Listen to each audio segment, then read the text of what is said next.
Hello guys, welcome back to Amulya Amma YouTube channel. ಈ ವಿಡಿಯೋದಲ್ಲಿ ಉಳಿದಿರುವಂಥ ಇಡ್ಲಿಗಳಿಂದ ಉಪ್ಪಿಟ್ಟನ್ನ ಹೇಗೆ ತಯಾರಿ ಮಾಡಿ ತಿನ್ನೋದು ಅಂತ ನೋಡೋಣ ಬನ್ನಿ.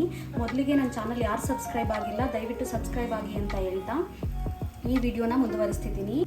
ಆಯಿಲ್ ಹಾಕೋ ಮುಂಚೆ ಪ್ಯಾನ್ ಕರೆಕ್ಟಾಗಿ ಕಾದಿದೆಯಾ ಅಂತ ಒಂದ್ಸರಿ ಚೆಕ್ ಮಾಡ್ಕೊಳ್ಳಿ. ಎಣ್ಣೆ ಸಿಡಿದ್ಬಿಟ್ರೆ ಕಷ್ಟ. ಓಕೆ, ಈಗ 2 ಟೇಬಲ್ ಸ್ಪೂನ್ ಆಯಿಲ್ ಹಾಕಿ. ಸೊ ಮೊದಲಿಗೆ ಎಣ್ಣೆ ಕಾದಿದೆಯಾ ಅಂತ ಚೆಕ್ ಮಾಡ್ಕೊಳ್ಳಿ. ಚೆಕ್ ಮಾಡ್ಕೊಂಡಿದ ನಂತರ ಅದಕ್ಕೆ ಸ್ವಲ್ಪ ಸಾಸಿವೆನ ಹಾಕಿ. ಎಣ್ಣೆ ಸ್ವಲ್ಪ ಲೈಟಾಗಿ ಕಾದಿತ್ತು, ಸ್ವಲ್ಪ ಜಾಸ್ತಿ ಕಾಯಬೇಕಿತ್ತು. ಸೊ ನೀವು ಎಣ್ಣೆ ಕರೆಕ್ಟಾಗಿ ಕಾದಿದೆಯಾ ಅಂತ ಚೆಕ್ ಮಾಡಿಕೊಂಡು ಆಮೇಲೆ ಮಸ್ಟರ್ಡ್ನ ಆ್ಯಡ್ ಮಾಡಿ.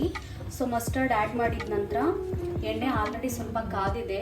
ಸೊ ಸಾಸಿವೆ ನೋಡಿ ನಿಮಗೆ ಚಟಾಪಟ ಅಂತ ಮೇಲ್ಗಡೆ ಬರ್ಲಿಕ್ಕೆ ಸ್ಟಾರ್ಟ್ ಆಗುತ್ತೆ ಎಣ್ಣೆಯಿಂದ. ಸೊ ಆ ಟೈಮಲ್ಲಿ ನೀವು ಕರಿ ಲೀಫ್ನ ಆ್ಯಡ್ ಮಾಡಿ. ಅದಕ್ಕೆ ಸ್ವಲ್ಪ ಕಡಲೆಬೇಳೆನ ಸೇರಿಸಿ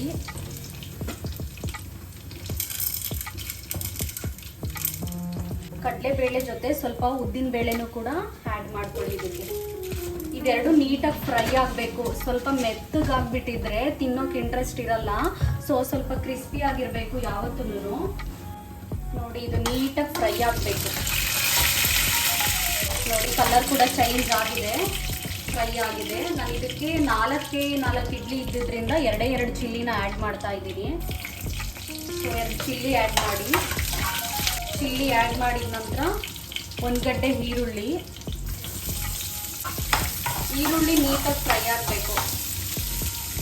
ಕಲರ್ ಟರ್ನ್ ಆಗೋ ತನಕ ಸ್ವಲ್ಪ ನೀಟಾಗಿ ಫ್ರೈ ಮಾಡ್ಕೊಳ್ಳಿ.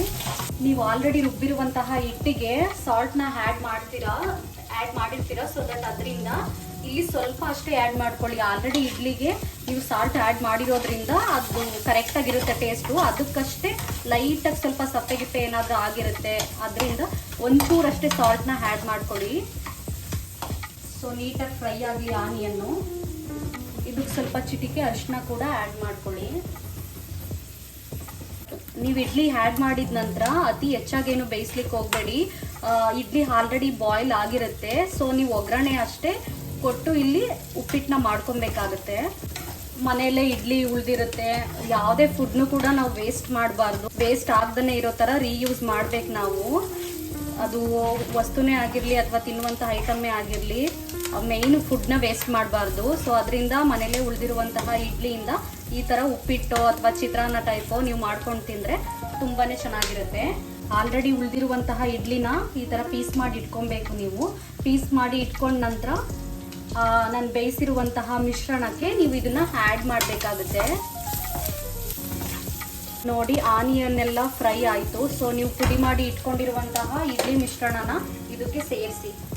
ನೋಡಿ ಎಷ್ಟು ಸಿಂಪಲ್ ಆಗಿ ಆಗೋಯ್ತು. ಇದನ್ನ ನೀವು ಬಿಸಿಯಾಗೂ ಕೂಡ ಇವಾಗ ತಿನ್ಬಹುದು, ತುಂಬಾನೇ ಚೆನ್ನಾಗಿರುತ್ತೆ.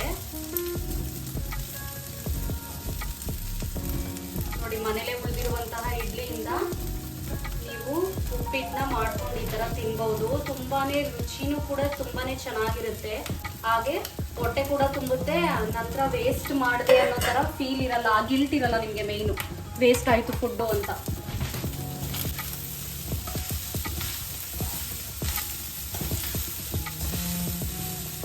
ಈ ತರ ನೀಟಾಗಿ ಮಿಕ್ಸ್ ಮಾಡ್ಕೊಳ್ಳಿ. ಇಲ್ಲಿ ಪುಡಿ ಮಾಡ್ಕೊಂಡಿರುವಂತಹ ಇಡ್ಲಿನೇನು ನೀವು ಬೇಯಿಸೋದೇನು ಬೇಡ. ಜಸ್ಟ್ ಒಗ್ಗರಣೆ ಎಲ್ಲ ನೀಟಾಗಿ ಮಿಕ್ಸ್ ಆಗೋ ಥರ ಮಿಕ್ಸ್ ಮಾಡ್ಕೊಳ್ಳಿ ಅಷ್ಟೇ. ಇವಾಗ ಆಲ್ರೆಡಿ ನಿಮ್ಗೆ ತಿನ್ಲಿಕ್ಕೆ ರೆಡಿ ಆಯಿತು ಇಡ್ಲಿಯಿಂದ ಮಾಡಿರುವಂತಹ ಉಪ್ಪಿಟ್ಟು. ಟೇಸ್ಟು ಕೂಡ ಅಷ್ಟೇ ಚೆನ್ನಾಗಿರುತ್ತೆ. ನೀವು ಒಂದ್ಸರಿ ಟ್ರೈ ಮಾಡಿ ಮನೆಯಲ್ಲಿ. ವೇಸ್ಟ್ ಮಾಡೋಕ್ಕೆ ಹೋಗಬೇಡಿ ಯಾವುದೇ ಫುಡ್ನು. ನೋಡಿ, ರೆಡಿ ಆಯ್ತು ಇವಾಗ ಇಡ್ಲಿಯಿಂದ ಮಾಡಿರುವಂತಹ ಉಪ್ಪಿಟ್ಟು. ಇದೆಲ್ಲ ಆಗಿದ ನಂತರ ಸ್ವಲ್ಪ ಕೊತ್ತಂಬರಿ ಸೊಪ್ಪನ್ನ ಆ್ಯಡ್ ಮಾಡಿ.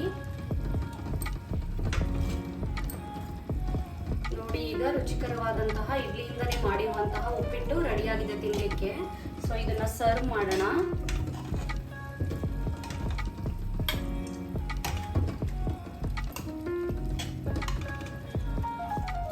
ಸೊ ನೋಡಿ, ಇಡ್ಲಿಯಿಂದನೇ ಮಾಡಿರುವಂತಹ ಉಪ್ಪಿಟ್ಟು ಎಷ್ಟು ಚೆನ್ನಾಗಿದೆ. ನಿಮಗೆ ವೇಸ್ಟ್ ಮಾಡಿದೆ ಅನ್ನೋ ಗಿಲ್ಟ್ ಕೂಡ ಇರಲ್ಲ. ಆರಾಮಾಗಿ ಇದನ್ನ ಸ್ನ್ಯಾಕ್ಸ್ ಥರ ಮಾಡ್ಕೊಂಡು ನೀವು ಆರಾಮಾಗಿ ತಿನ್ಬೋದು. ಉಳಿದಿರುವಂತಹ ಇಡ್ಲಿಗಳಿಂದನೇ ಈ ಥರ ಬಿಸಿ ಬಿಸಿಯಾದಂತಹ ಉಪ್ಪಿಟ್ಟನ್ನ ಮಾಡ್ಕೊಂಡು ತಿಂದರೆ ತುಂಬಾ ಚೆನ್ನಾಗಿರುತ್ತೆ. ಟೇಸ್ಟು ಚೆನ್ನಾಗಿರುತ್ತೆ. ಪ್ಲಸ್ ವೇಸ್ಟ್ ಮಾಡಿದೆ ಅನ್ನೋ ಗಿಲ್ಟ್ ಕೂಡ ನಿಮಗಿರಲ್ಲ. ನೋಡಿ, ಈ ಥರ ತುಂಬಾ ಚೆನ್ನಾಗಿದೆ, ಒಂದ್ಸರಿ ಟ್ರೈ ಮಾಡಿ. ಇದಾಗಿತ್ತು ಇವತ್ತಿನ ವಿಡಿಯೋ.